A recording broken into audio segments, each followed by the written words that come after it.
Hi friends, అందరూ ఉన్నారా? బాగున్నాను. నేను కూడా బాగున్నాను. మీతో ఒక న్యూస్ షేర్ చేసుకుందామని చెప్పేసి ఈ వీడియో చేస్తున్నానమాట. ఏంటంటే నేను ఈరోజు మెట్రోలో ఒక న్యూస్ అయితే విన్నాను. అది మీకు తెలుసు కదా, ఆల్రెడీ మీకు తెలిసే ఉంటుంది. ఇండియా పాకిస్తాన్ మ్యాచ్ గురించి. అయితే అన్నది మ్యాచ్ అనేది చూడము. ఎందుకంటే మాకు 365 డేస్ అరబీ ఇంట్లో మ్యాచ్ ఉంటూనే ఉంటుంది. మీకు తెలుసు, గల్ఫ్ కంట్రీకి వచ్చిన వాళ్ళు ఆడపిల్లలు అరబీ ఇంట్లో పనిచేసే వాళ్ళకి ఏ ఓకే, మాకు ఫుల్ టైం మ్యాచ్ ఉంటుంది కాబట్టి మేము మ్యాచ్లన్నీ చూసే అంత టైం మా దగ్గర ఉండదన్నమాట. అయితే మార్నింగ్ టైం నేను మెట్రోలో వెళ్తున్నప్పుడు ఇద్దరు పాకిస్తాన్ వాళ్ళు ఎలా మాట్లాడుకుంటారో తెలుసండి. అరే నేను అనుకున్నాను, ఇండియా వాడిపోద్ది కాబట్టి మా కంపెనీలో ఉన్న ఇండియన్స్ని ఒక చూపు చూద్దాం అనుకున్నా నేను. కానీ బ్యాడ్ లక్ రా, పాకిస్తాన్ ఓడిపోయింది.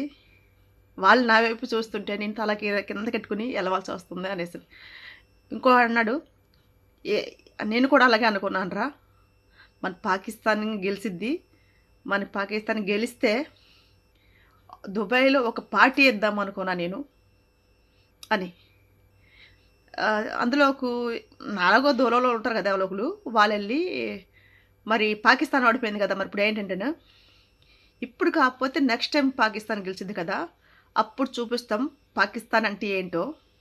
ఆల్రెడీ మీకు చూపించాం కదా పాకిస్తాన్ అంటే ఏంటో, మళ్ళీ చూపిస్తాం, సెకండ్ టైం చూపిస్తాం ఇండియా వాళ్ళకు పాకిస్తాన్కి ఉన్నదని.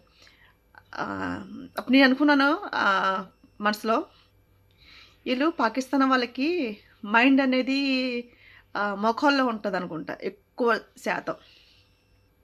ఎందుకంటే ఇప్పుడు చేసేవాడు ఎవడైనా సరే చెప్పు చేయడు కదా, అట్లాగే వీళ్ళు ఇంకా చాలా మాట్లాడుకున్నారు. చాలా అంటే ఇండియా గురించి గలీజ్గా మాట్లాడుతున్నారు.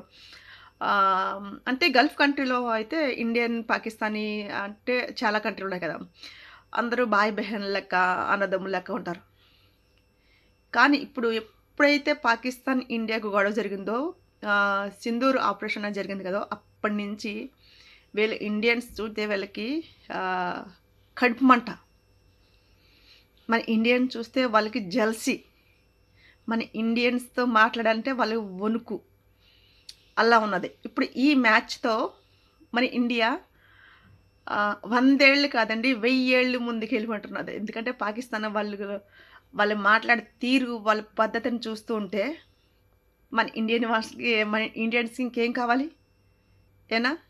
వాళ్ళు అనుకున్నారంట మన ఇండియా పక్కా వాడిపోద్దని చెప్పేసి మరీ బెట్టి వేసుకుని ఆ మ్యాచ్ చూసారంట నైటు. లాస్ట్కి ఏమైంది, దేవుడు ఉన్నాడు. దేవుడు, మా అమ్మ ఎప్పుడూ మాట అంటూ ఉంటుంది, మంచులకు దేవుడు ఎప్పుడూ అన్యాయం చేయడు. అంటే 10 దర్వాజాలు మూసేసినా సరే ఒక్క దర్వాజా ఏదో ఒక రూపంలో తెరుచుంటుంది అని.